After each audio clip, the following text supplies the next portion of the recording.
भारत के सबसे प्रसिद्ध व समृद्ध प्रदेश कलकत्ता में एक बिरादरी है जिसे गंधमानिक कहा जाता है। क्योंकि ये गंध का व्यापार करते थे, अतः गंधमानिक कहलाए। गंधेश्वरी देवी की पूजा बैसाख महीने में की जाती है। गंधमानिक समुदाय अपने व्यवसाय में विकास के लिए उनकी पूजा करते हैं। एक समय की बात है, महर्षि कश्यप को जंगल में एक नवजात शिशु मिला। महर्षि कश्यप ने उसका पालन पोषण किया और उस पुत्री का नाम दिया गंधेश्वरी देवी। 5 वर्ष की आयु में गंधेश्वरी ने गंधासुर का अंत करने के लिए ध्यान लगाया। वो ध्यान लगा रही थी, तभी असुर गंधासुर प्रकट हुआ और देवी पर आक्रमण कर दिया। तत्काल देवी के तप से एक ज्वाला प्रज्वलित हुई और उसमें से देवी गंधेश्वरी प्रकट हुई।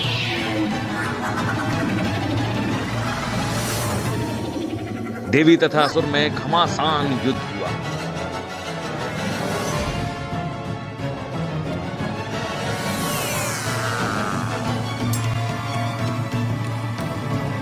और विजयी हुई गंधेश्वरी देवी। देवी ने गंधासुर का अंत कर उसके मृत शरीर को समुद्र में फेंक दिया और इससे गंधद्वीप नाम का पर्वत या टापू पैदा हुआ, जिसे मेरू पर्वत के नाम से जाना जाता है। गंधासुर का वध करने पर दुर्गा की स्वरूपा इन देवी का नाम गंधेश्वरी हुआ, जिन्हें आज भी बंगाल में श्रद्धा से पूजा जाता है।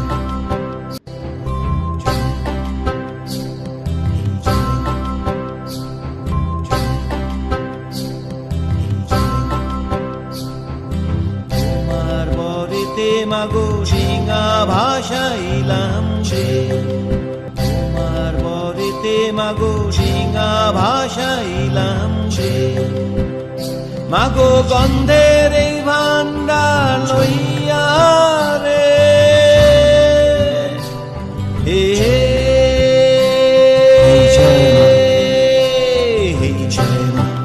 তোমার বরেতে মাগো সিংহা ভাষাইলাম রে। তোমার বরেতে মাগো ডিঙা ভাষাইলাম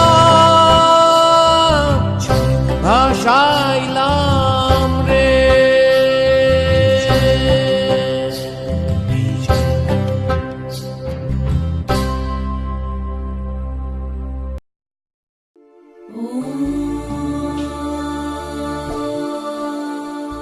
प्राचीन काल में हिरण्याक्ष के वंश में दुर्गम नाम का एक भयानक दैत्य हुआ। उसने देवताओं को पराजित कर संपूर्ण संसार में अपना आधिपत्य जमाने की सोची। ऐसे में अंततः भगवान ब्रह्मा दुर्गम के सामने प्रकट हुए और उससे उसकी कठिन तपस्या का कारण पूछा। देवताओं की शक्ति वैदिक अनुष्ठानों से ही है, इसलिए मेरी इच्छा है कि आप वेदों को मुझे समर्पित कर दें। दुर्गम की बात सुनकर चारों वेदों के अधिष्ठाता ब्रह्मदेव तथास्तु कहकर अंतर्ध्यान हो गए। वेदों का ज्ञान संसार से विलुप्त हो जाने के कारण संसार में सभी वैदिक क्रियाएं बंद हो गईं। वैदिक अनुष्ठानों के बंद हो जाने के कारण संसार का क्रम बिगड़ने लगा और देवताओं की शक्ति कम होने लगी। देवताओं के इस प्रकार शक्तिहीन हो जाने पर दुर्गमासुर ने अमरावती पर आक्रमण कर दिया। सभी देवता अपनी शक्तियां खो जाने के कारण दुर्गमासुर का सामना नहीं कर सके और वहां से भागकर पर्वतों की गुफाओं में छिपकर रहने लगे। हवन इत्यादि बंद हो जाने के कारण वर्षा होना भी बंद हो गई और सभी ओर भयानक सूखा पड़ गया। ऐसी स्थिति देखकर सभी ऋषिगणों ने हिमालय पर्वत पर समाधि लगाकर देवी भगवती जगदम्बा की उपासना करना प्रारंभ किया। इस प्रकार ऋषियों की तपस्या से प्रसन्न होकर देवी महेश्वरी पार्वती ने अनंत आंखों से संपन्न दिव्य रूप के दर्शन कराए। सभी प्राणियों के दुख को देखकर भगवती की सभी आंखों से जल की धारा बहने लगी। इन जल धाराओं से संसार में वर्षा होने लगी और यह वर्षा 9 दिन तक चली। देवगण जो अभी तक छिपकर रह रहे थे बाहर आ गए और ऋषियों के साथ मिलकर देवी की स्तुति करने लग गए। देवी ने अपने हाथों से सभी को फल और वनस्पतियां प्रदान की, जिससे उनके जीर्ण शरीर में स्फूर्ति का संचार हुआ उधर जब दुर्गमासुर को इस बात का पता चला तो वो अपनी सेना लेकर युद्ध के लिए निकल पड़ा। देवी के शरीर से अनेक शक्तियां प्रकट हुईं और अपने दैवी अस्त्रों से दैत्य सेना का संहार करने लगी। 11वें दिन सिंह पर सवार देवी जगदम्बा और दुर्गमासुर के बीच 2 प्रहर तक घमासान युद्ध हुआ और अंततः देवी ने दुर्गम पर 15 बाण छोड़े। दुर्गम के शरीर से रक्त की धार बह निकली और वह प्राण त्याग कर देवी के चरणों में गिर गया। इस महापराक्रमी दैत्य के मर जाने के बाद सभी देवताओं ने त्रिदेवों के साथ मिलकर आदिशक्ति देवी जगदम्बा की स्तुति की। देवताओं के इस प्रकार स्तुति करने से देवी प्रसन्न हुई और उन्होंने वेदों को पुनः ब्रह्मदेव को सौंप दिया। देवी भगवती ने सभी देवताओं और ऋषियों को देखते हुए कहा, मैं सहस्त्र नयनों वाली शताक्षी हूँ। संसार में अकाल पड़ने पर सबको अन्न, जल और फल वनस्पति प्रदान करने वाली शाकंभरी भी मैं ही हूँ। ऐसा कहकर देवी अंतर ध्यान हो गई।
धरा होगी सराबोर बरसेगी जलधारा, धरा होगी सराबोर बरसेगी जलधारा। आज थारी नगरी माँ घिर घिर आयो रे बादर कारा, धरा होगी सराबोर बरसेगी जलधारा। आज थारी नगरी माँ घिर घिर आयो रे बादर कारा, बादर कारा।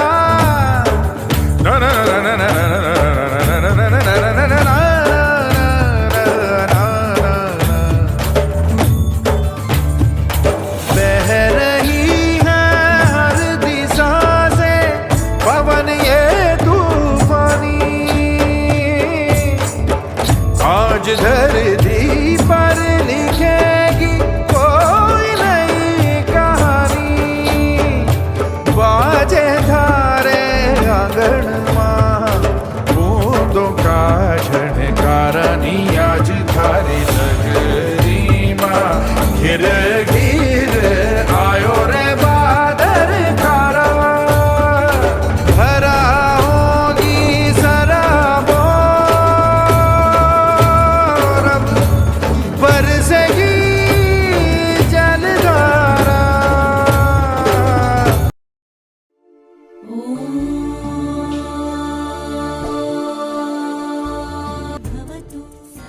माँ फलहारी काली रामकृष्ण परमहंस और उनकी पत्नी शारदा माँ फलहारी काली के भक्त थे। एक दिन रामकृष्ण परमहंस दक्षिणेश्वर काली मंदिर में ध्यान कर रहे थे, तब उन्हें माँ काली के दर्शन हुए। माँ उन्हें 4 भुजाओं वाली एक सुंदर स्त्री के रूप में दिखाई दी और माँ ने रामकृष्ण को बताया कि वो उनकी आध्यात्मिक माँ थी। रामकृष्ण इससे बहुत प्रभावित हुए और वो भक्ति के साथ माँ काली की पूजा करने लगे। कुछ समय बाद फलाहारी काली पूजा की रात रामकृष्ण ने दिव्य माँ के रूप में अपनी पत्नी शारदा देवी की पूजा करी।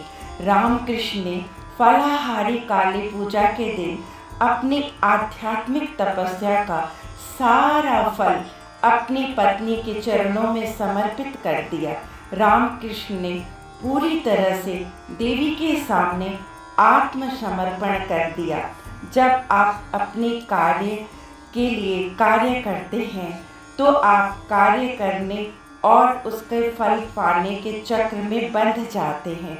माँ फलाहारी काली हमारे जीवन को सभी अच्छे बुरे कर्मों का संस्कारों के फल को नष्ट करती हैं।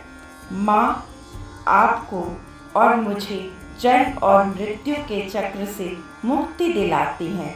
फलाहारिणी काली का मंत्र चारों दिशाओं में गूंजता है, गूंजता।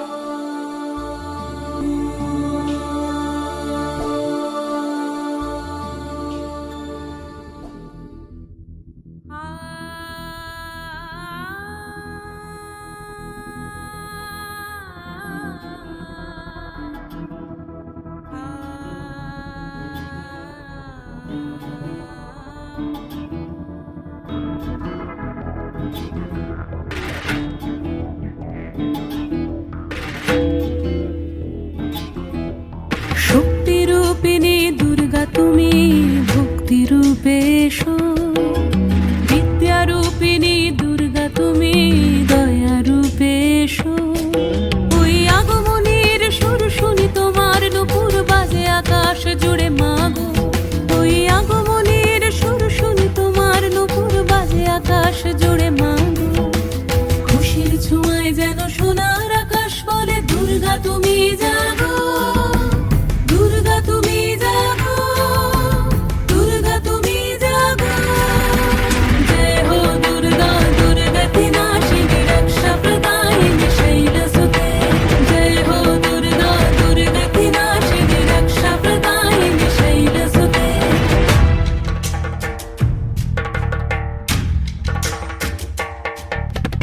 আধারে পৃথিবীতে এসো মাগো আলো দিতে, ভালোবেসো আমাদের মাতৃরূপে, ভালোবেসো আমাদের মাতৃরূপে।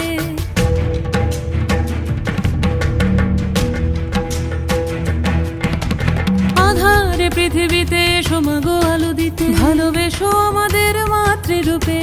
হিংসার হোক লয়ে ভুবন মধুময় করো মা তুমি এসে শান্তিরূপে। জয় হো দুর্গা দুর্গতি নাশিনী দুঃখ বিনাশিনী শৈলসুতে। জয় হো দুর্গা দুর্গতি নাশিনী দুঃখ বিনাশিনী শৈলসুতে।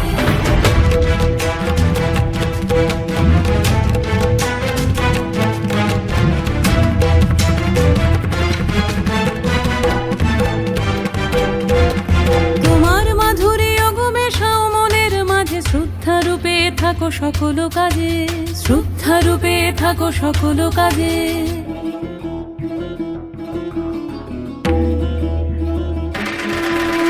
জয় হো দুর্গা দুর্গতি নাশিনী রক্ষা প্রদায়িনী শৈলসুতে। জয় হো দুর্গা দুর্গতি নাশিনী রক্ষা প্রদায়িনী শৈলসুতে।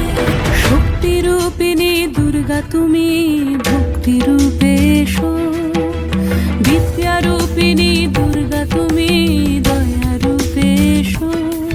ওই আগমনের সুর শুনি তোমার নুপুর বাজে আকাশ জুড়ে মাগো। ওই আগমনের সুর শুনি তোমার নুপুর বাজে আকাশ জুড়ে মাগো।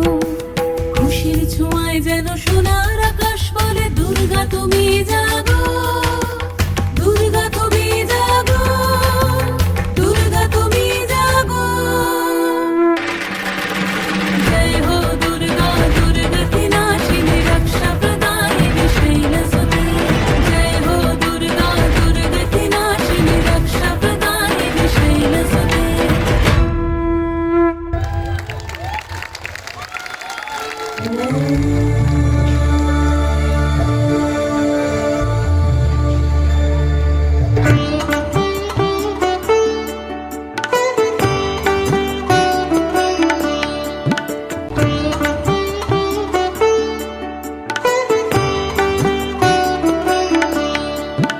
अन्नपूर्णे सदा पूर्णे शङ्कर प्राणवल्लभे अन्नपूर्णे सदा पूर्णे शङ्कर प्राणवल्लभे ज्ञानवैराग्यसिद्ध्यर्थं भिक्षां देहि च पार्वती ज्ञानवैराग्यसिद्ध्यर्थं भिक्षां देहि च पार्वती अन्नपूर्णे सदा पूर्णे शङ्कर प्राणवल्लभे अन्नपूर्णे सदा पूर्णे शङ्कर प्राणवल्लभे ज्ञानवैराग्यसिद्ध्यर्थं भिक्षां देहि च पार्वती ज्ञानवैराग्यसिद्ध्यर्थं भिक्षां देहि च पार्वती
शवारूढे नीलनीरजलोचने त्रैलोक्यैकमुखे देवी कालिकायै नमस्तुते प्रत्यलीढपदे घोरे कुण्डमाला प्रलम्बिते खड्गलम्बोदरी भीमे कालिकायै नमस्तुते नवयौवन सम्पन्ने गजकुम्भपवस्तनि बागेश्वरी शिवे शान्ते कालिकायै नमस्तुते लोलजिह्वे हरालोके नेत्रत्रय विभूषिते घोरभास्वत्करे देवी कालिकायै नमस्तुते व्याघ्रचर्माम्बरे धरे खड्गकर्त्री करे धरे कपालिन्दीपरे वामे कालिकायै नमस्तुते नीलोत्पले जटाभारे सिन्दूरेन्दुमुखोदये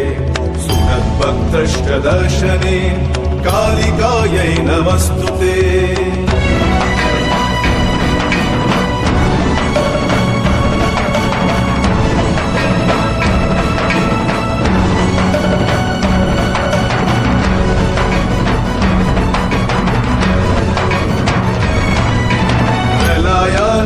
धूम्राभे चन्द्र सूर्याग्निलोचने शैलभाते शुभे मात कालिकायै नमस्तुते ब्रह्म शम्भो जलाभे च शवमध्ये प्रशंसिते प्रेतकोटि समायुक्त कालिकायै नमस्तुते कालिकायै नमस्तुते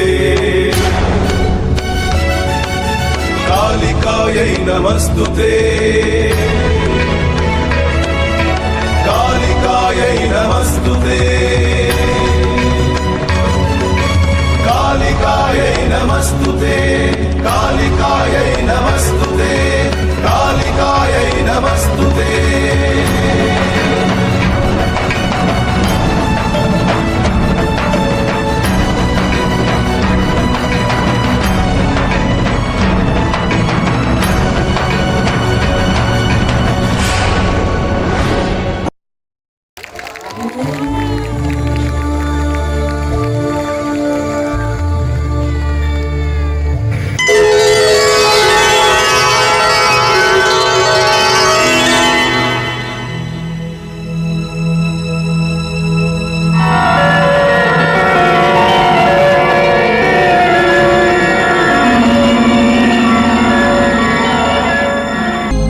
सारा प्रबंध बढ़िया हो गया है, सब कुछ ठीक ठाक है। अरे ये लड़की यहाँ कहां से आ गई? देवेंद्र की सवारी आने वाली है, चलकर इसको हटाते हैं यहां से। चलो चलो।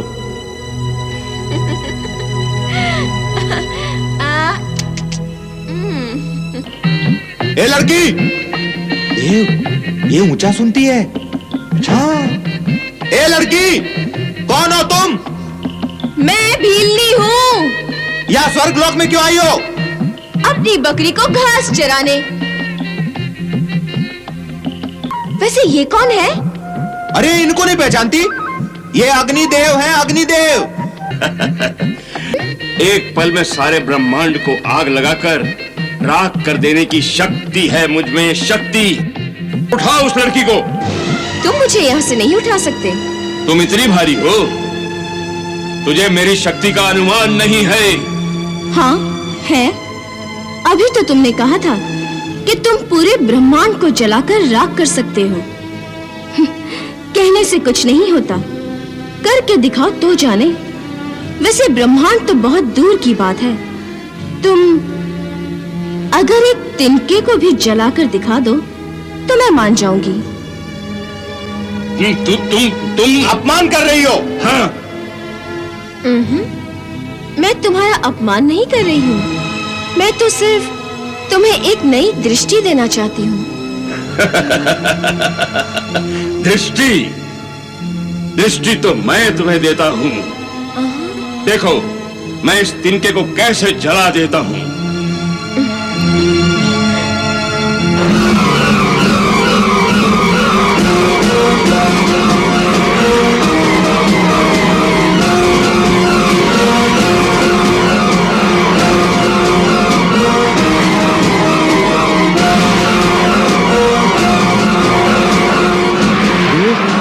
आप तो परम शक्तिशाली हैं।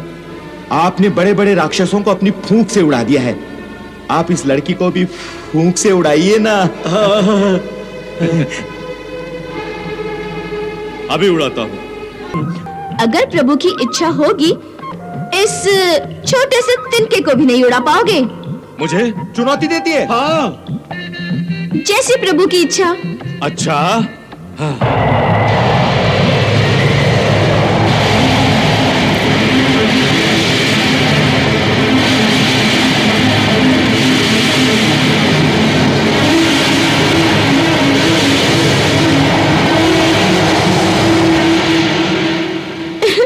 वाह वायुदेव वाह, तुम तो बड़े बलवान निकले। इतनी शक्ति, इतना सामर्थ्य है तुम में कि एक छोटे से तिनके को नहीं उड़ा सके। वाह वायुदेव, तुम्हें मेरा कोटि कोटि प्रणाम। क्या शक्ति है तुझ में? तनिक मुझे तो दिखा। खाओ। क्या खाऊं? यहाँ खाने के लिए कुछ है ही नहीं। कहने के लिए तो स्वर्गलोक है, लेकिन इतनी देर से मुझे भूख लग रही है, इतनी भी हिम्मत नहीं है कि वो तिनका उठा के खा सकूं। तुम बहुत भले मानुस लग रहे हो, मुझे वो तिनका उठा के दे दो ना। पता नहीं तुम वो तिनका उठा भी पाओगे कि नहीं। तू मेरा हास्य कर रही है। तू जानती है मैं कौन हूं?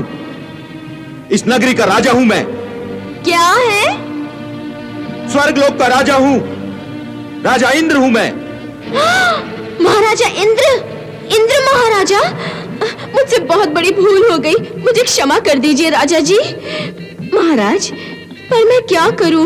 मुझे बहुत भूख लग रही है और मेरे शरीर में इतनी भी हिम्मत नहीं है कि मैं वो तिनका उठा सकूं। आप मुझे बस वो तिनका उठाकर दे दीजिए, मैं खुद यहाँ से चली जाऊंगी। वो तिनका इतना प्यारा हो गया है तुझे? तो ले, मैं उठाकर देता हूं।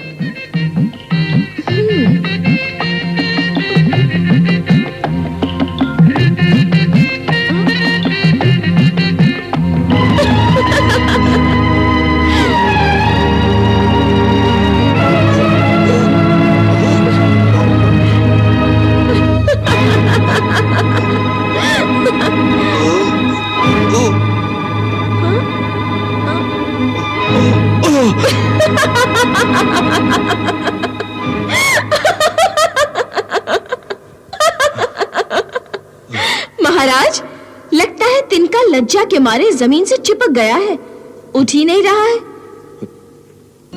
आप निश्चय ही कोई देवी हैं। जो भीलनी का रूप धारण करके हमारा अहंकार नष्ट करने आई हैं। हे देवी, आप अपना मूल स्वरूप धारण करके हमें कृतार्थ करें।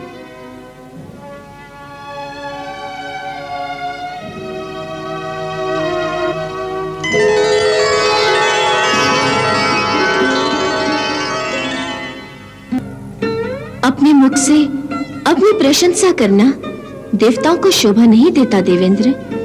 इतने मदमत हो गए थे अपनी विजय में कि मैया की आरती करना भी भूल गए। क्षमा देवी, क्षमा। मैं सब देवताओं की ओर से भी आपसे क्षमा मांगता हूं।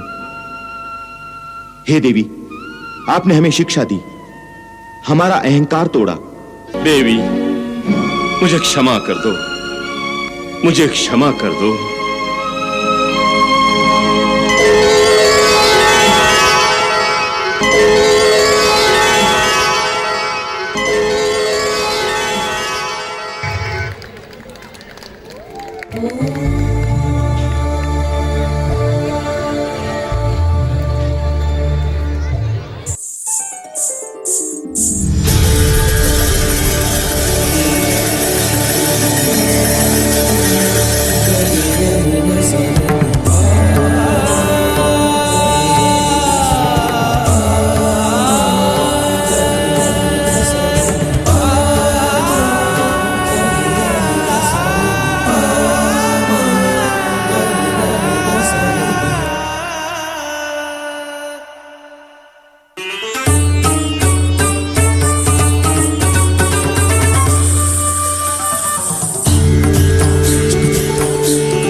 अटूट है बंधन सती के नैनों के शिव अंजन। प्रेम अटूट अटूट है बंधन सती के नैनों के शिव अंजन। 16 श्रृंगारों की गरिमा प्रभु महाकाल की महिमा। महाकाल की संगनी बनने जा रही हो सती। स्मरण रहे, महा उत्तरदायित्व सामने आएंगे।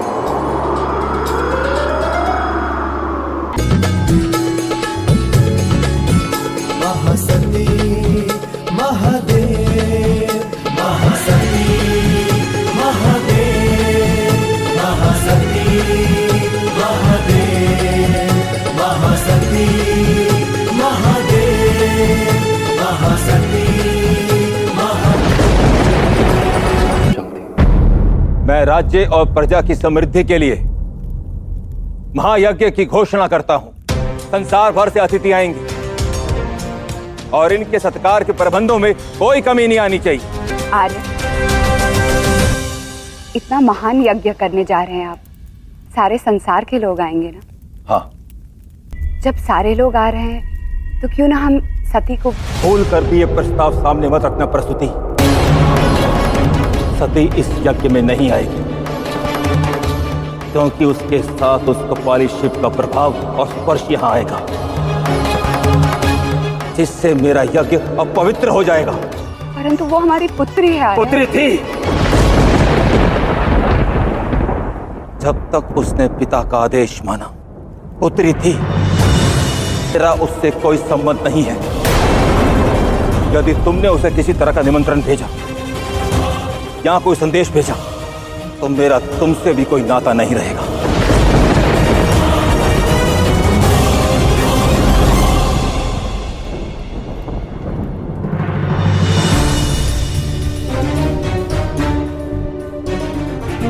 जो कैलाश पर प्रसन्नता बरसाती है, वो सती आज इतनी व्यथित क्यों?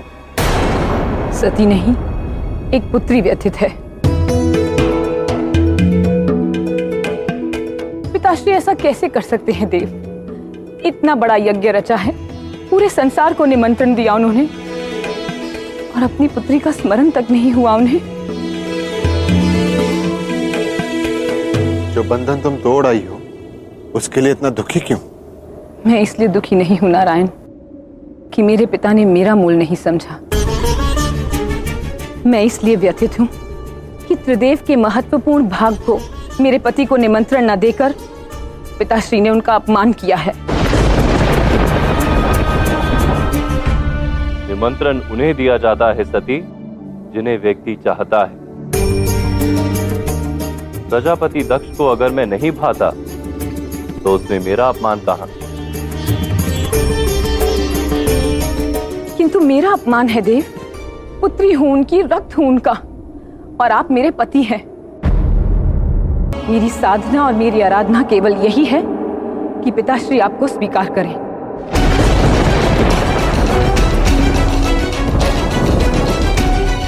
तुम अपने पिता से मिलना चाहते हो, किंतु यज्ञ प्रजापति दक्ष कर रहे हैं।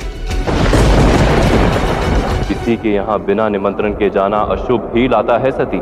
जब तक आवाहन ना हो तुम्हें नहीं जाना चाहिए सती। आप नहीं आना चाहते, मैं आपको बाधित नहीं करूंगी, किंतु आप भी मेरी यात्रा को बाधित नहीं करेंगे। सौगंध है आपको महादेव, ना आप मुझे रोकेंगे ना आप मेरे पास आएंगे तब तक जब तक ये सती आपको स्वयं न पुकारे।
पिताश्री।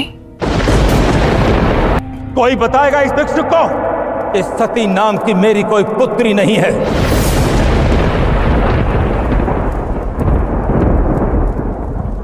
शमशानवासी के साथ निवास करने वाली, दूर करो इस चंडाली को मेरे यज्ञ से।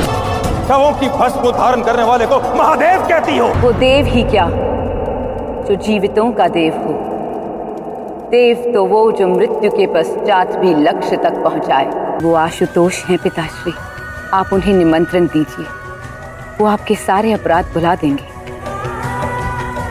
अब भी विलंब नहीं हुआ। जो करना है करो, अपने महादेव से मिलो या मृत्यु से। मैं तो कहता हूं इसी यज्ञ की अग्निवेदी में कूद पड़ो। कम से कम तुम जैसी पुत्री को जन्म देने का पाप तो भस्म होगा। मेरे रक्त पर लगा वो कलंक तो मिटेगा कि मेरा रक्त उस कपाली के रक्त से जा मिला। बस दक्ष, बस।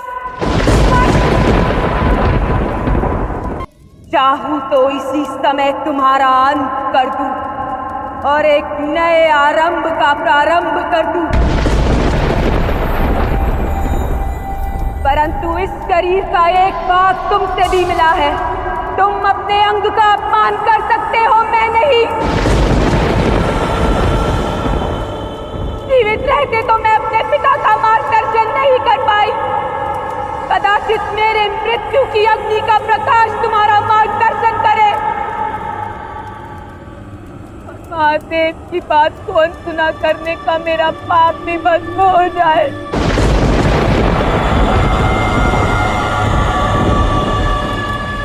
आप जानती हैं माँ, आप जानती हैं मैंने हर संभव प्रयास किया। धन्यवाद कि मुझे आप जैसी माँ मिली। क्षमा कि मुझे आपको छोड़कर जाना होगा।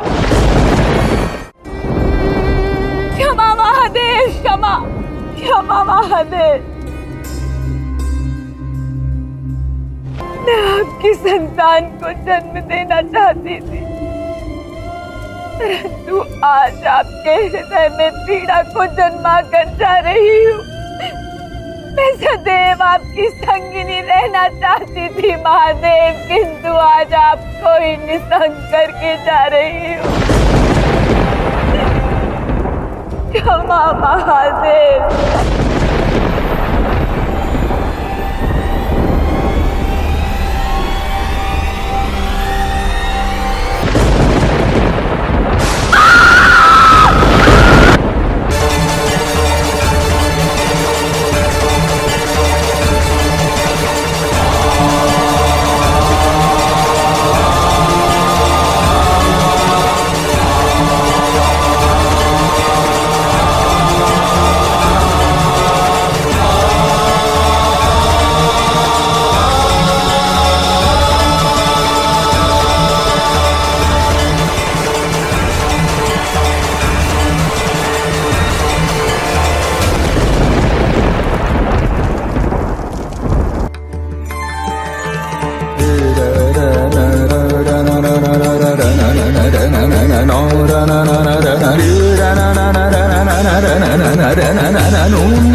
कृपा कीजिए माते, सृष्टि चक्र के संतुलन की कर्णधार अब आप हैं। आपको पुनर्जन्म लेना ही होगा माता। मैं स्वयं अपने पुनर्जन्म हेतु प्रतीक्षारत हूँ नारायण। आद्य पुरुष शिव के विरह को दूर करने के लिए अति शीघ्र ही पधारूंगी, क्योंकि यह तो सत्य है कि शिव की अपूर्णता से मैं भी अपूर्ण ही रहूंगी। पूर्णता ही प्रवीणता है, हमारा मिलन होकर ही रहेगा। वो शुभ मुहूर्त कब आएगा माता, और आप किस रूप में पुनर्जन्म लेंगे? बहुत शीघ्र मैं हिमावत की पुत्री पार्वती के रूप में जन्म लूंगी। शिव और पार्वती के मिलन से इस संपूर्ण ब्रह्मांड में एक नवीन प्रकाश पुंज उत्पन्न होगा।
असुरमर्दिनि हम तेरा जय